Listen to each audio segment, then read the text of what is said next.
We're learning an interesting topic. Today's daf, Be'ezras Hashem, is daf Pei Gimel. But I just want to call your attention so we can understand. It's going to be easy daf. We'll go quickly. But it's very important to understand what we're discussing over here. We're talking about an androgynous, and this is a big, big topic. It's a big, big deal. Androgynous is an intersex person. People like to call it androgynous or hermaphrodite, but really the term is intersex. A person born with the sex of a male and the sex of a female. So the Mishnah over here decides it for you. You would think, we don't know. It's a doubt. The Mishnah, how thinking is Kohen, androgynous Kohen. He's a Kohen. Shenasa Bas Yisrael, he married a Jewish woman. So only a male that marries can feed his wife truma. So machila betruma. Says Rabbi Yossi Rab Shimon that this guy, androgynous, could feed his wife truma, because we are definite that this person, although he has the female organs, he is a male, and therefore he could feed his wife truma. And then he gets married to women. That's the Mishnah continues. Androgynous noisei, avoloi nisa. And then Rabbi Lezer seems to hold, we'll see the difference. He says the same thing, that if you're homosexual with an androgynous, chayiv olav skila kezachar. It's as if you had relations with another male, and therefore you chayiv skila. So the Torah decided for you that it's a zachar, which is a big, big deal, because with these types of variations, our society would look at it is that you wait till the kid gets older and let him or her decide what he wants to be, female or male. You can't, because based on the Mishnah, what we can tell the parents, okay, you could give an operation and close up the female parts of the person and make it irreversible, because our Mishnah already bases it from the Torah that it's a definitive male. But I don't think as modern society would look at it that way. And they would say, let the child, what he feels or she feels on the inside decides. So is male or female something that you're raised with, you can train with, or it's natural from what it is? Anyway, that's what we're learning. So we learned, okay, now we start the Gemara. We learned that it's a binary decision, basically. It's male or female. But that's not all the opinions. Guess what? There's another opinion, that there's a third way to look at it. So Amar Rav, okay, we're beginning on Pei Beis Amud Beis. Amar Rav said, Leisa, we go to top of Pei Gimel, that's our daf. Leisa lamas nisan, we don't hold on our Mishnah. Our Mishnah decided that it's a male, and we don't hold on the Mishnah, because mikame brisa, because there's a brisa that disagrees from the Mishnah. The Tanya we learned in the brisa, Rabbi Yossi says, androgynous, right, the intersex person, bria b'fnei atzmehu. It's a separate third type of gender, basically. We're going to learn Pashit. Pashit, it means that, the simple way to learn it, it means that it is not a third type of gender, but it was like Chachamim couldn't decide this person should be male or this person should be female. So they left it up to, it's not, we're going to be machmir. In other words, if he gets married, this androgynous, you would not feed his wife truma, because it's not considered to be a definitive male. Others, Wormshot, the fact that the Gemara uses this expression, bria b'fnei atzmahu, by the way, means that it's a third gender, okay? It's called the neutral gender. Now I work near a hospital, so the bathrooms will say male, female, but or non-gender specific. So that's what it is. So that's what we should hold. Rav said we paskin like this, that it's not a definitive male. So the Gemara says, Adarabba, let's do the opposite. Leisa the brisa mikama besnisan. Let's knock out the brisa, because the Mishnah says it's a definitive male, right? So the brisa says it's a definitive. It's not sure. Answers the Gemara, the reason why the brisa is more valid. Midishafke Rabbi Yosef bar Zuge Shma Mino Hoder Bey. Hi, Lewis. We just began, and we're on Pei Gimel Amud Aleph. and we're up to Shmuel, and I'll say briefly what we're discussing. We're discussing over here whether the androgynous, the intersex person, the person with both male and female organs, according to our Mishnah, it's definitive male. According to the Brisa, it is considered to be a suffix. It could be a doubt. Chachamim couldn't decide if it should be male or female. So Rav said, you paskin like the Brisa, that it's a doubt. So the Gemara says, just the opposite, you should paskin like our Mishnah. So Rav says, Rav is going to tell you, since in the Brisa, it says Rabbi Yossi alone, Rabbi Yossi Oimer, and he doesn't say Rabbi Yossi and Rab Shimon.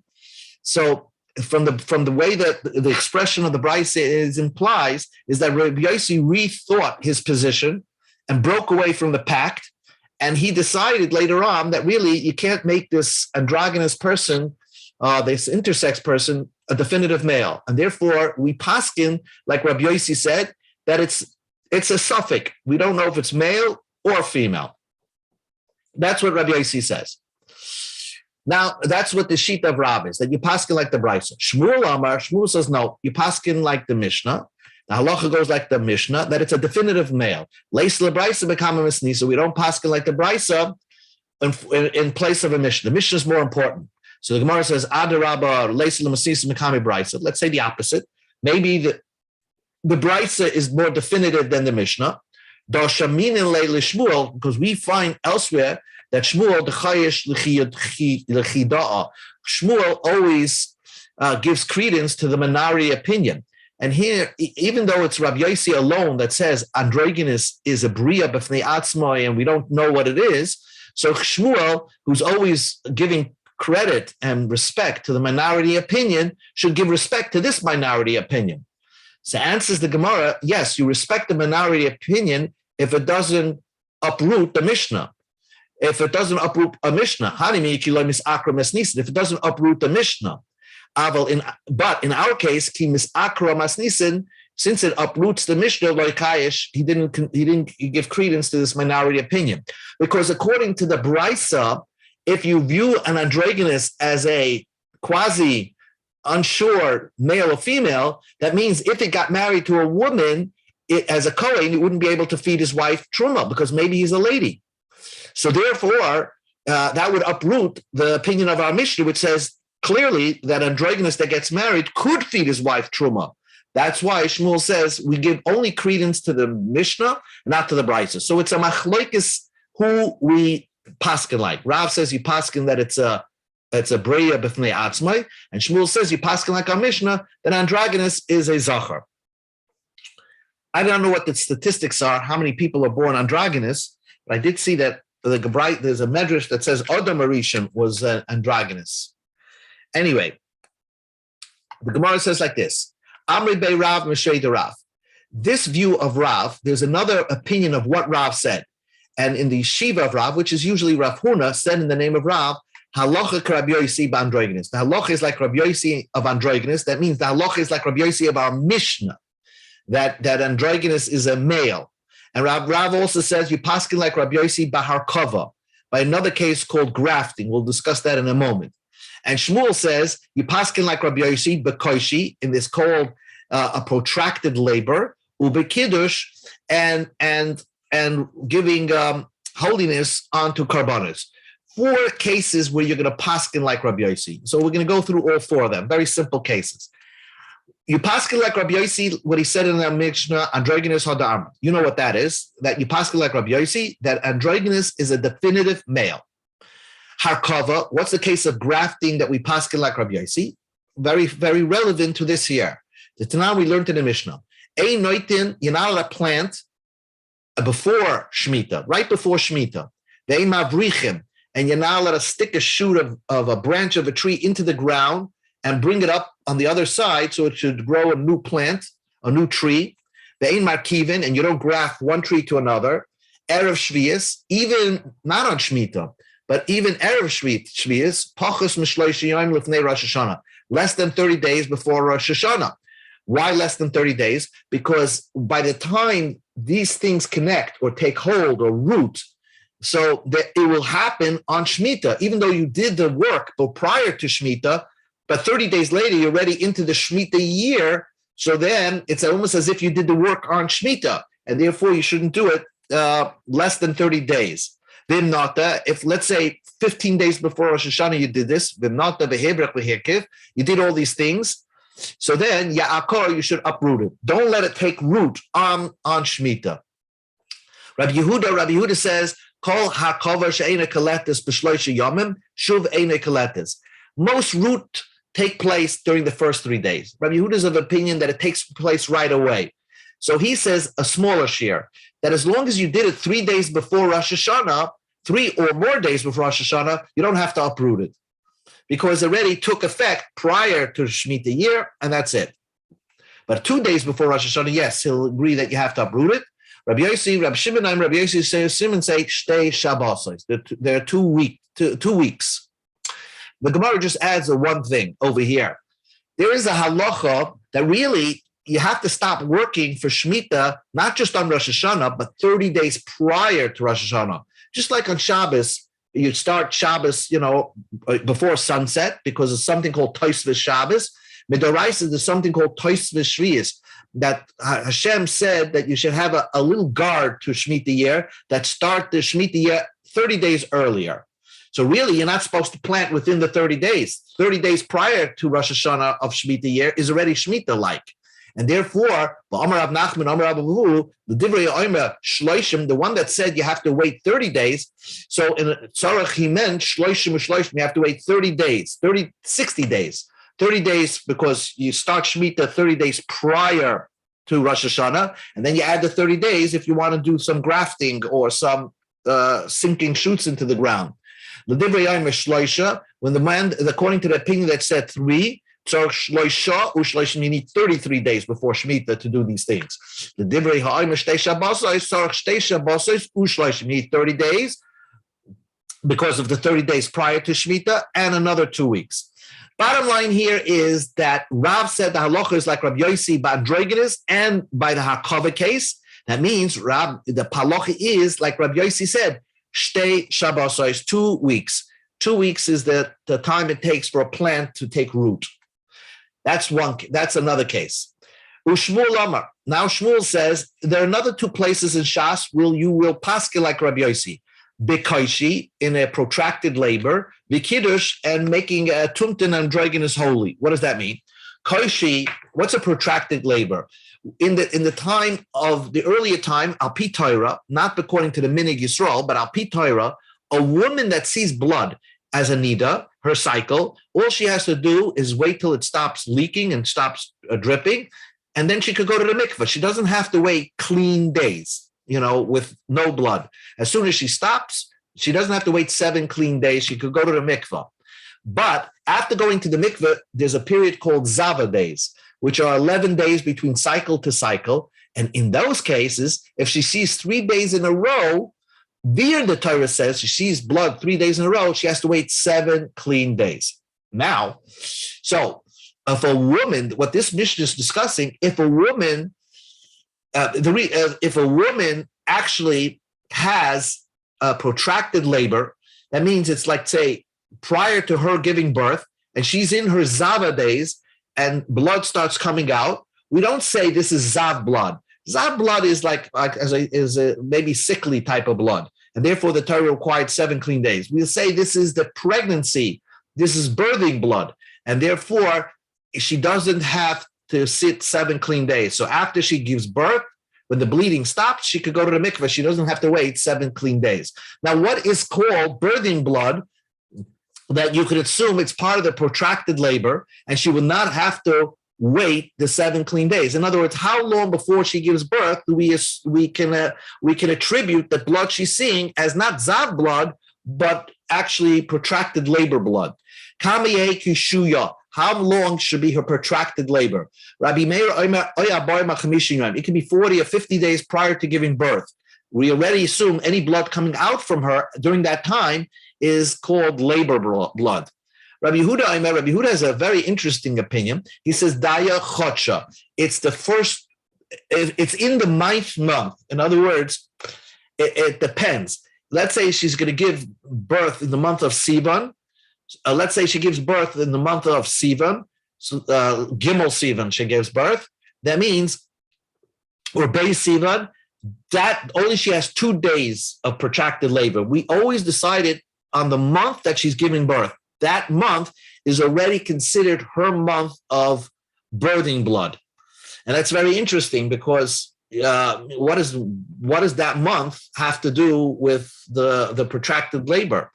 But he holds that the shofar bezdin, the sound of the shofar bezdin, that decides on her birthing blood of blood, and therefore those times. So what it basically means is that if a woman saw, let's say, 2 days before Sivan blood, and the 3rd day is in Sivan, that's the month that she's going to give birth in, she doesn't have to wait clean days, because we assume that the 3rd blood she saw in the month of Sivan was blood of birthing blood. Rabbi Yosef Shimon Omer, Ein Kishu Yosef Mishtei Shabbosos. There's no birthing blood more than 2 weeks. So here we paskin 2 weeks before she gives birth. All blood she sees and during that time is considered birthing blood kishu. Anyway, the halacha, according to Shmuel, follows the opinion again of Rabbi Yossi, Rabbi Shimon. Kiddush. What's another case of kiddush where we would paskin like Rabbi Yossi? What is that talking about? That is not talking about tumtan androgynous. That's talking about something else. The Tnan, we learned in the Mishnah, Hamasachich gavnoi, a person drapes his vineyard al gabe tuvuasei shel chaveri, let's say over the wheat of his friend. Now, if you put grapes on top of the wheat of your friend, or your grapes over the wheat of your friend, so somehow there's nurturing between the wheat and the grapes, and that makes something called kalayim.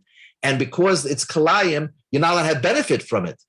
So then, hareze kiddush, you destroyed, you asered your friend's wheat, the chaye b'achri yos, and you have to pay him. You're responsible for paying him. You didn't do anything. You just draped your grapes over his wheat, but that connects somehow. The air connects the wheat with the grapes, and therefore you actually made his wheat kalayim, and you're responsible to pay him for the wheat. Divrei Rab Meir. Rabbi Yossi Rab Shimon Omer, and Rabbi Yossi Rab Shimon says, we go to Pei Gimel Lamed Beis, Ein Adam Oiser Dava Shein Shaloi. You can't ask something that doesn't belong to you, and therefore, since you don't own that wheat, you can't cause an isser onto somebody. So this is something that requires more understanding as to why, if the fact is that you're assering something by putting kalayim there. So Tosfos deals with that issue. Anyway, in this case of kalayim, you will paskin like Rabbi Yossi, Rabbi Shimon. So says Shmuel. Now the Gemara asks back, what would Shmuel hold by androgynous? Ibailu by androgynous mali amar Shmuel. What would Shmuel hold by androgynous? Would he paskin like the Mishnah? Tashma, that we know. The Amar Shmuel Ravanan, Leis lebraisa mekam masnisam. We don't hold to the brisa, only we paskin like the Mishnah. Androgynous is for sure male. So again, both Rav, according to one opinion, and Shmuel say that the halacha of an androgynous is like a male.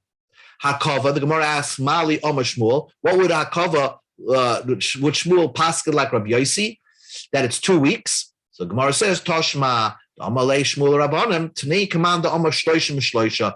Rabbi Shmuel paskins like the opinion that holds it's 3 days and 30 days. So therefore, he did not paskin like Rabbi Yossi by the case of the grafting by Shemitah. Now the Gemara asks back the other direction. Koishi, what would Rav hold? Mali Amar Rav. What would Rav hold regarding protracted labor? Would he also paskin like Rabbi Yossi? Teku, the Gemara remains unresolved. Kiddush, Mali Amarav, what would Rav hold by the case of Klayim? Can you ask us something that doesn't belong to you?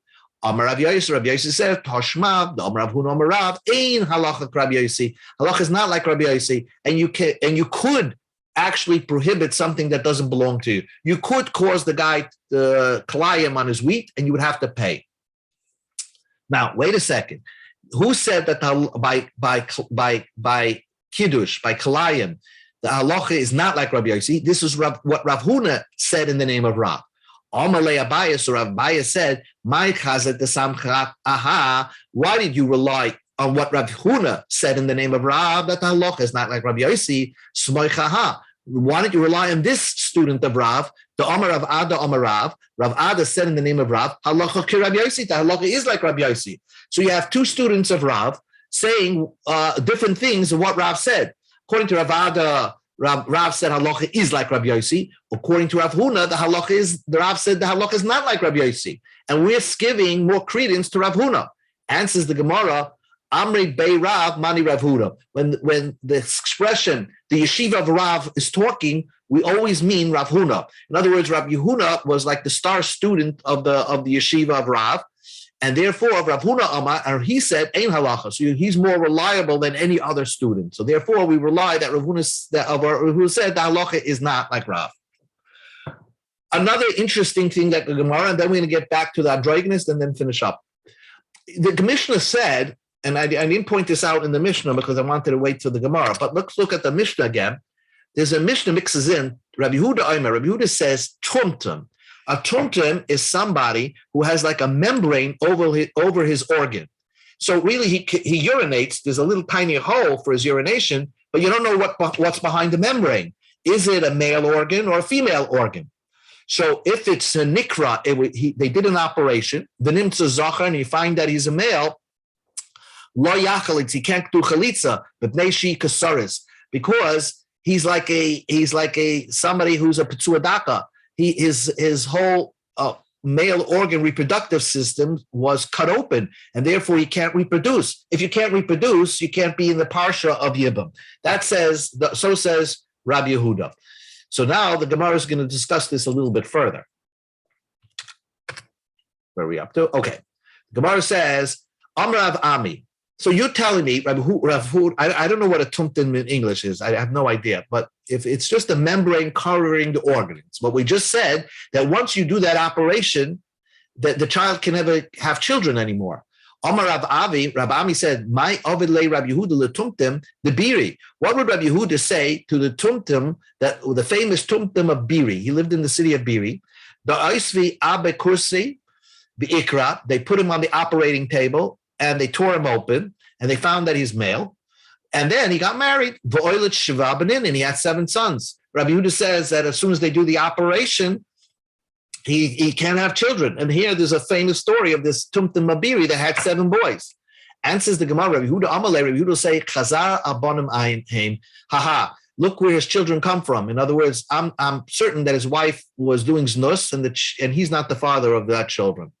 So it's a machlekes whether a Tumtum could have children or not.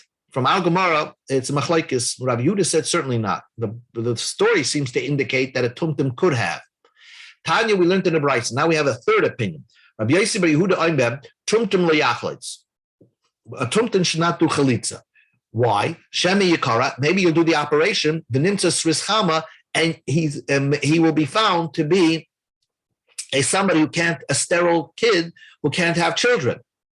So the Gemara first asks, Ate called the mikra zachar hava. Every time you do the operation, are you for sure it's a male?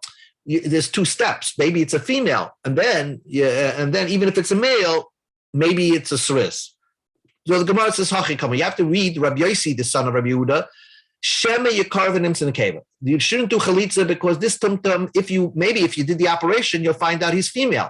Even if you find out that he's for sure male, shema yimatze sris chamam. Maybe he's a type of male that can't have children.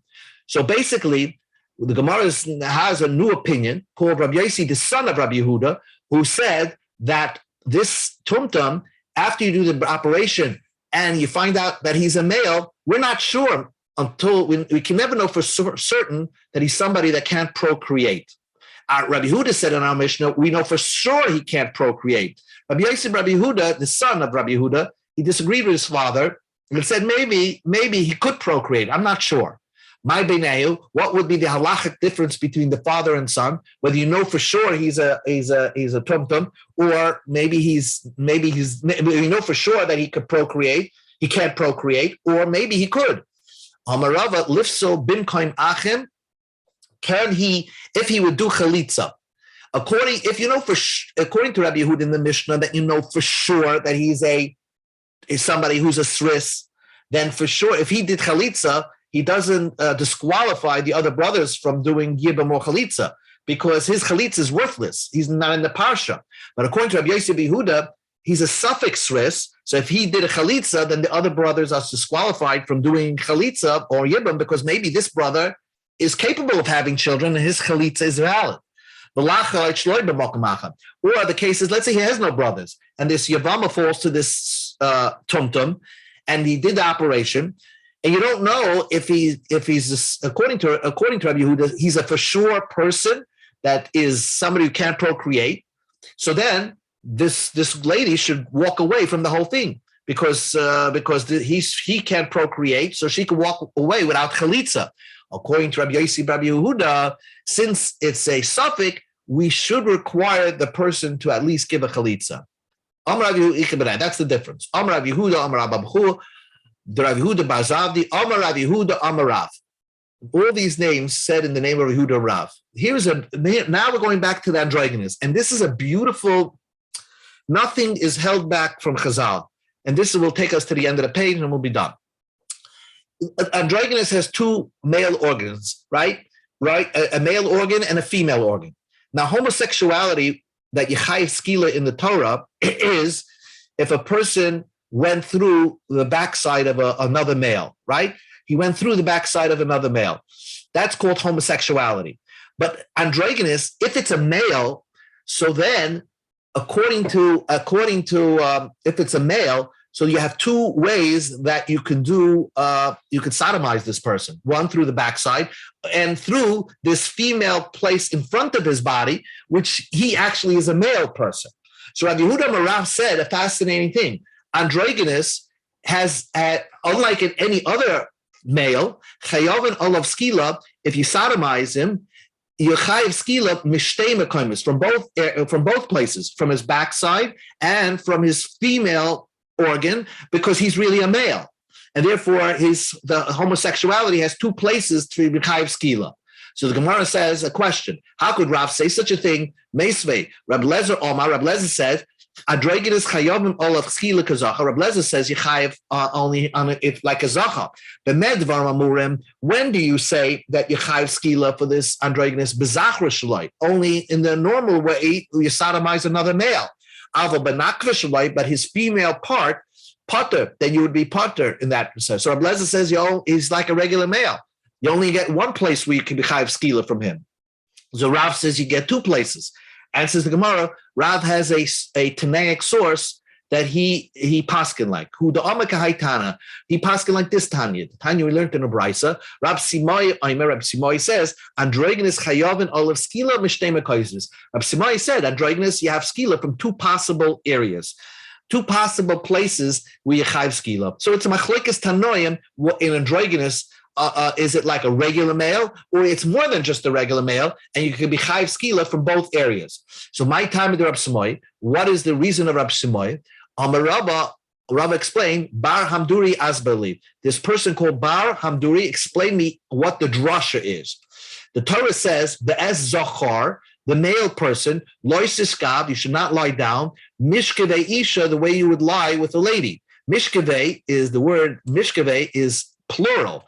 So what the Torah is saying, that there are two possibilities to lie like a lady with a male. What type of male has two possibilities you could lie into, that you could go into their body? Which male has two possible entry areas? It's an androgynous. So we see from the Torah, the fact that the Torah uses a plural term implies that androgynous, Yechayev skila by the both places. Rabbanan who disagree. So they say, Avagav the Isbe Shnei Mishkavois as Zachar Ksev. What the Torah is telling you is that the Rabbanan learned that the whole pasuk is talking about a intersex person, a hermaphrodite. And what the Rabbanan will say, this person that has Mishkaveh, has two openings, treat him like a Zachar. So the Zachar, this strange Zachar, which is a hermaphrodite, Loisiskav Mishkaveh Yisha, but only in the Zachrus part, only in the way you would treat him like a regular male. So if that's the case, that the whole pasuk is talking about an androgynous. So the Gemara asks a question, then how do you know a regular male you can't have homosexuality with? If this pasuk is only talking about androgynous, how do you know a regular male? How do they know a regular male? So the Girsi is from the S. The word S is extra, and that implies a regular male plus a hermaphrodite male that you can't lie with them, but only in the zachrus part, only from the backside, but not from the androgynous, from the nakvus part. Says the Gemara. The Gemara asks one more question. How do you know? The Gemara darshans that a female, an arayis, you're not allowed to have relations with an arayis. That's normal sexual relations. But how do you know from, if you go in shloi kedarka, from the backside, how do you know for an arayis yechayev misa? That's also asar, and that's also gets the kares. Be'isha shloi kedarka manalu, both, how do they know isha shloi kedarka, that you would get kares? Answers the Gemara, mid isha, because the Torah could have wrote, mishkeve. The Torah says isha, implying mishkeve goes on both, that a woman has two possible areas where a person who's an erva could be chayiv kares. If he enters, penetrates through two possible openings, one from the front, one from the back, that gives the person kares. So therefore you learn from the word isha, the isha. The Gemara says, one more topic. Just not the topic, it just clarifies it. We say in our Mishnah, Rabbi Lezer holds an androgynous is a complete male, but not in Kol HaTorah Kula. Amar Rav Shizbi, Amar Rav Chizda, Loila Kol, Amar Rav Lezer, androgynous Zocham Al Yehu. Not everywhere in Chumash, in Torah, do we definitively decide androgynous is a male. Shim'at Oimikain, if you define that it's a male, b'mikdash and yigdash, then it should be holy. In other words, it should be considered, you should be able to make it kedushin. And kedushin, let's say, if, in other words, you could make an animal that's an androgynous, an intersex animal, you should be able to make it holy as a carbon. And we see that kedusha of a carbon does not fall on an animal that's in androgynous. So we see that when it comes to animals, and when it comes to sacrificial animals, we don't consider an androgynous and definitive male. How do you know that? I'm going to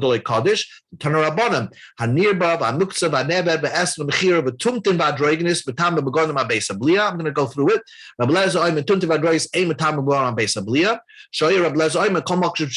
This is the point. Whenever the Torah describes by an animal, a zachar, or the Torah is descriptive. The Torah tells you bring a male animal or bring a female animal. So atamoitzi, you exclude tumtin v'androgynous mebenean.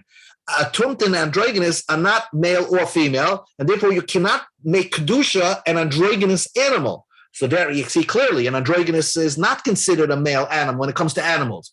But when it comes to birds, the Torah never describes a bird as a male or female bird when it comes to sacrifices. So therefore, you don't exclude a tumtin androgynous. You could bring an androgynous bird as part of your carbon. That's Rab Lezer's opinion. So the bottom line is, you see, when it comes to carbonis, male animals, the animals where the Torah requires you a definitive male, androgynous is not considered a definitive male. So we brought that proof from a brisa. Comes along, actually, it's a Mishnah that says it clearly. Rabbi Eliezer Omer. We go to Peidal Rabban Aleph. Hakilayim utreif of yexudayfim tumtum androgynous. Here's the word timtum androgynous. Loy kedoshim v'loy mekadshim. They don't accept kedusha and they cannot make others kadosh. In other words, you can't transfer kedusha from them to somewhere else. Amar Shmuel loy kedoshim. They cannot become holy bitmura. If you can't transfer kedusha onto them, v'loy mekadshim, they can't transfer kedusha from them to other places. They became kaddish. Let's say the mother was pregnant with them, and you made their mother kedusha, and this was born. You can't transfer kedusha from them, this androgynous animal, to somewhere else. Ba'isa tmura shmami na. The fact that we say they cannot become kaddish with tmura, it means you can't transfer kedusha on this androgynous. Why? Because animal sacrifices need something more definitive, a male or a female. And when it comes to animals, it's not so definitive. Androgynous is not considered a definitive male. Rabbi Lezer wouldn't consider it a definitive male. Although when it comes to humans, androgynous, Rabbi Lezer considers like a definitive male. One more thing, Rabbi Lezer oimer chayavim olav skila kazacha. Androgynous, if you have sex with it, so then it's like a male, and you chayav skila. Tanya, we learned in the brisa. Amar Rav. I think this is Amarav. Koshalachti lilmod Torah eitzer Rab Loza ben Shamua. When I went to learn Torah by Rab Loza ben Shamua, Omachavu alai talmidov kitarnagoyim shel beis bukia. His talmidim surrounded me, prevented me from going into the shir and listening any of the teaching of Rab Loza ben Shamua. They were afraid probably I'm going to be disrespectful for him and start questioning his opinions. I could only learn one thing b'mishnasenu. In other words, he went to the yeshiva of Rab Loza ben Shamua, and he was there for some period of time, and the talmidim prevented him from entering the class, and they didn't allow him to learn only one thing. What Rab Loza said, Rab Loza Omer, Androgenes chayavin olav skila kazachar. I don't know why they only let him learn this teaching, but this is the definitive opinion. Androgenes is for sure male, and if someone has sodomizes an androgenes, he's chayav skila as if he sodomized a regular zachar. Hadran Allah ha'oral. We should all be in good health. We should know of these issues, but they're real issues, and nothing is not discussed in the Torah.